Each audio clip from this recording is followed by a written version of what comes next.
Curious George by H.A. Ray. Curious George. This is George. He lived in Africa.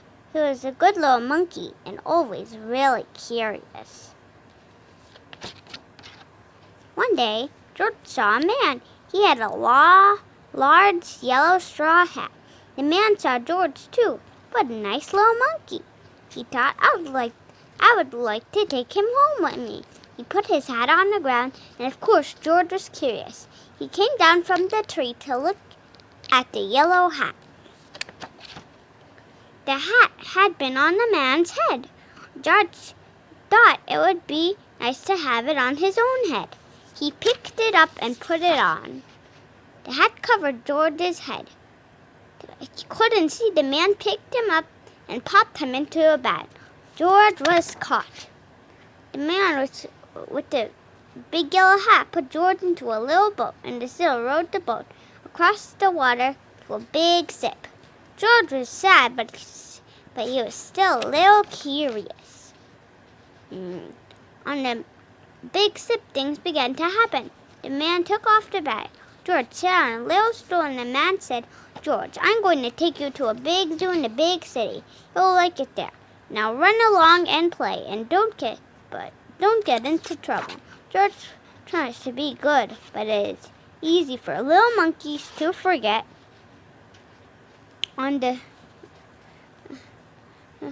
deck, he found some seagulls. He wondered how they could fly. He was really fierce. Finally, he had to try. It looked easy, but oh, what happened? First this, and then this. Where's George? The sailors looked and looked. At last, they saw him struggling in the water and almost all tired out. Man overboard! The sailors cried, as they drew a lifebelt. George caught it and held on.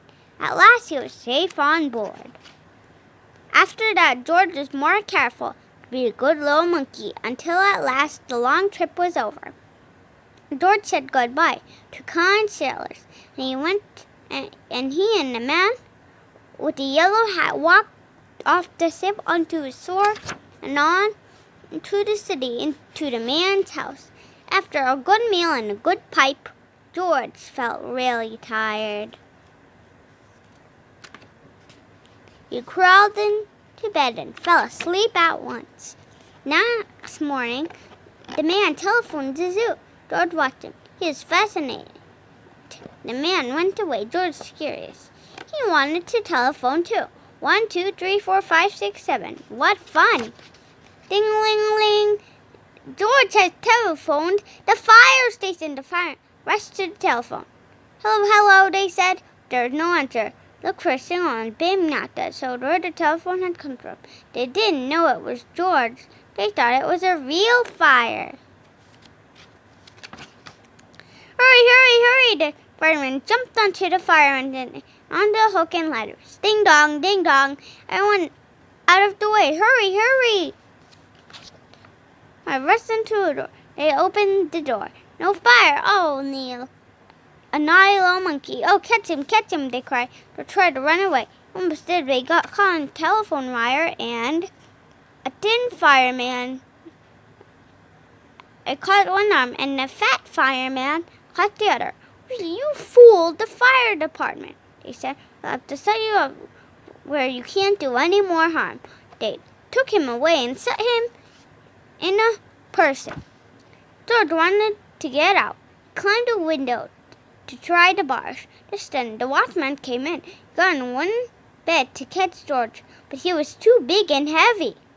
The bed tipped up, and the watchman fell over, and quick as lightning, George ran out through the open door. He hurried through the building onto the roof, and then he was lucky to be a monkey. Out he walked to the telephone wire quickly and quietly over the guard's head. George walked away. He was free. Down on the street outside the person wall stood a balloon man, a little girl bought a balloon for her brother. George was too curious again. He felt like he must have a bright red balloon. He reached over and tried to help himself, but instead of one balloon, the whole bunch broke loose. In an instant, the wind whisked them all away, and with them went George, holding tight with both hands. Up, up he sailed, higher and higher. The houses looked like toy houses, and the people like dolls. George was frightened. He held on really tight.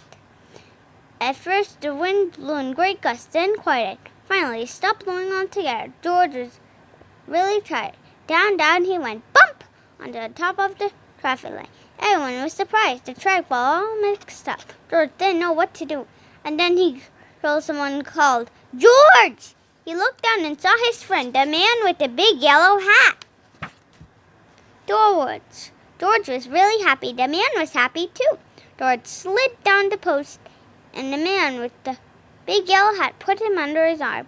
Then he paid for the balloon man for all the balloons. And then George and the man climbed into the car, and at last away they went.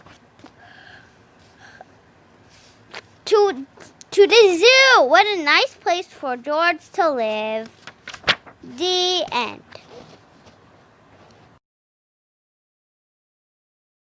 In this story, we learned to listen to people and to be curious.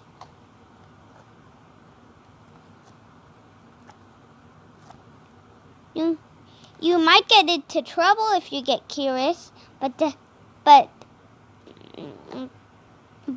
that's how things are like. Sometimes you're curious about stuff.